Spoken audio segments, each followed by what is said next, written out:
দিদি, গত ৩০ দিন ধরে আশাকর্মীরা ন্যূনতম ১৫,০০০ টাকা বেতনের দাবিতে আন্দোলন করছেন। বর্তমান দুর্মূল্যের বাজারে রাজ্যের স্বাস্থ্য পরিষেবার মেরুদণ্ড হয়ে তারা কেন নামমাত্র ভাতায় কাজ করবেন? রাজ্য সরকার তাদের প্রাপ্য মর্যাদা দিতে ব্যর্থ, কেন ব্যর্থ?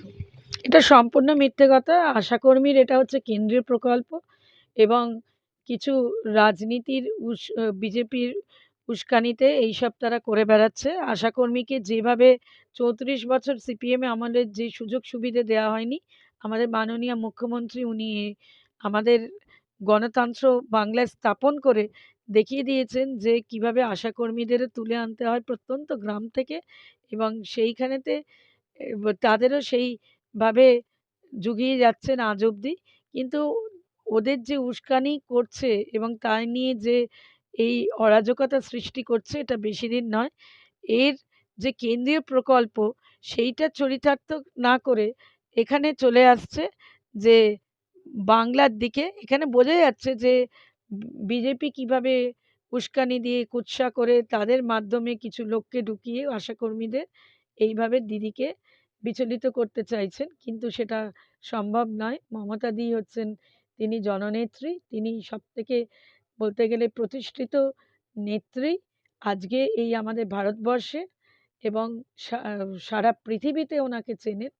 তাই জন্য এই আশাকর্মী যেভাবে নৈরাজ্য স্থাপন করছেন সেটা বেশি দিন থাকবে না।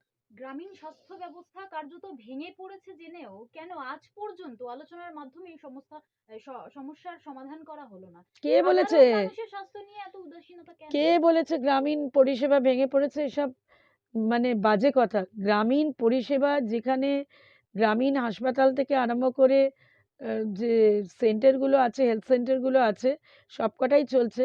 কিছু স্বাস্থ্যকর্মী বিজেপির উস্কানিতে লাফালাফি করছে। তাদের ইচ্ছে হচ্ছে ওইসব ছেড়ে দিয়ে লাফালাফি করা। কিন্তু আরও আশাকর্মী যারা আছে, স্বাস্থ্যকর্মী আছে, তারা কাজ করে চলেছে। এটা তো কিছু সংখ্যক তারা এখানেতে ডিভাইড অ্যান্ড রুল করে বিজেপির উস্কানিতে চলছে। এটা কিন্তু দিদি, গণতন্ত্রে এরমভাবে চলতে পারে না। যে কর্মীদের দাবি শোনার জন্য স্বাস্থ্য ভবনে ডাকা উচিত ছিল তাদের কেন পুলিশ দিয়ে টানা হিচড়ে করে সরানো হচ্ছে? গণতান্ত্রিক পদ্ধতিতে প্রতিবাদ করার অধিকার কি কেড়ে নেওয়া হচ্ছে না? গণতান্ত্রিক প্রতিবাদ তারা করছে না, তারা নৈরাজ্য স্থাপন করছে এবং তারা মানে একটা স্বাস্থ্য ভবনের সামনে এমন কেওয়াস এবং ট্র্যাঙ্কুইলিটি অফ পিস যেটা বলা হয় ব্রিচ অফ পিস, সেটা বেশি তারা ওটাকে মানে শান্ত পরিবেশকে কি করে অশান্ত করতে হয় ট্র্যাঙ্কুইলিটি মেনটেন করছে না। আর স্বাস্থ্য অফিসার তারা ডেকেছিলেন, তারা তাদের সাথে কথাও বলেছেন, কিন্তু তারা যদি একেবারে একগুঁয়ে হয়ে ওই বিজেপির উস্কানিতেই চলতে থাকে তাহলে তাদেরই লোকসান। একদিকে রাজ্য সরকারের বিধায়কের বাড়ি থেকে শিক্ষক নিয়োগ দুর্নীতির ৫৮ কোটি টাকার সম্পত্তি বাজেয়াপ্ত করেছে ইডি।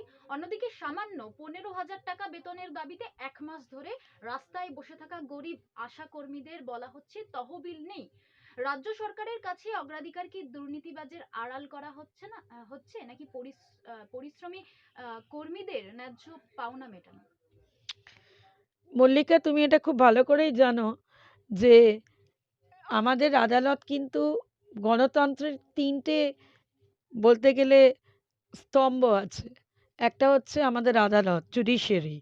এটা আমাদের এখানে মানে সারা ভারতে খুব বলতে গেলে স্ট্রং। আর এই আদালতে তারা যখন আবেদন করছে তার পরিপ্রেক্ষিতে ইডি ইনভেস্টিগেশনে সেই যে আইন প্রক্রিয়ার মাধ্যমে যে আইনের যে আদেশ হচ্ছে সেটা ইডি ইনভেস্টিগেটিং অফিসার বলে সেইভাবে চলছে। যেখানে শিক্ষায় কোনো দুর্নীতি হয়েছে সেই জায়গাটা সেই আইনের মাধ্যমে আইনের প্রক্রিয়ার মাধ্যমেই চলছে। সেখানে এখানে কারো কিছু বলা নেই যেহেতু এটা সাবজুডিস। কিন্তু আশাকর্মীদের ব্যাপারটাই আলাদা। আশাকর্মীকে কেন্দ্রীয় সরকার প্রকল্প, কেন্দ্রীয় কোনো বঞ্চনার যেটা আছে সেটা কিন্তু তারা প্রতিস্থাপন করতে পারছে না, সেটাকে তারা পাবলিসিটি করতে পারছে না। তাতে না করে তারা ডাইভার্ট করছে কি না, এটা রাজ্যের রাজ্যের একদমই নয়। তারা বলুক না কেন্দ্রীয় সরকারের কাছে। তা এখানে তো আদালত আছে। আদালতে আসুক। আদালতে মামলা করুক তারা। এখানে অনেক এনজিও আছে তাদের হয়ে মামলা করুক। দিদি, রাজ্যের বিভিন্ন মেলা ও উৎসবের জন্য কোটি কোটি টাকা বরাদ্দ হয়, কিন্তু যারা দিনরাত এক করে মা ও শিশুদের স্বাস্থ্য রক্ষা করেন, তাদের ন্যায্য পাওনার সময় সরকারের তহবিল নেই, এরকম দ্বিচারিতা কেন? সরকারের তহবিল নেই না, এটা কেন্দ্রীয় প্রকল্প। কেন্দ্রীয়রা সবকিছু বঞ্চনা করেছে রাজ্য আমাদের বাংলাকে। তারা প্রতিনিয়ত বঞ্চনা করছে রাস্তার টাকা থেকে, বাংলা বাড়ির টাকা থেকে, ব ব তোমার যে প্রকল্পগুলো জনকল্যাণ আছে সেই প্রকল্পের টাকা থেকে। কেন্দ্র এখানে সব টাকা বন্ধ করে দিয়েছে। যা করছেন আমাদের মাননীয় মুখ্যমন্ত্রী নিজের তহবিল থেকে করছে। অন্য রাজ্য হলে বাংলা আজ মাননীয় মুখ্যমন্ত্রী আছে বলে এরমভাবে উনি সামাল দিতে পারছেন।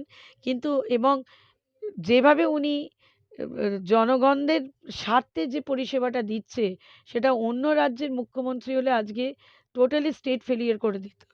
কিন্তু সেইটা আমাদের এখানে হয়নি। দিদি ঠিকভাবে উনি জনকল্যাণ প্রকল্পগুলো সুন্দরভাবে চালিয়ে যাচ্ছে।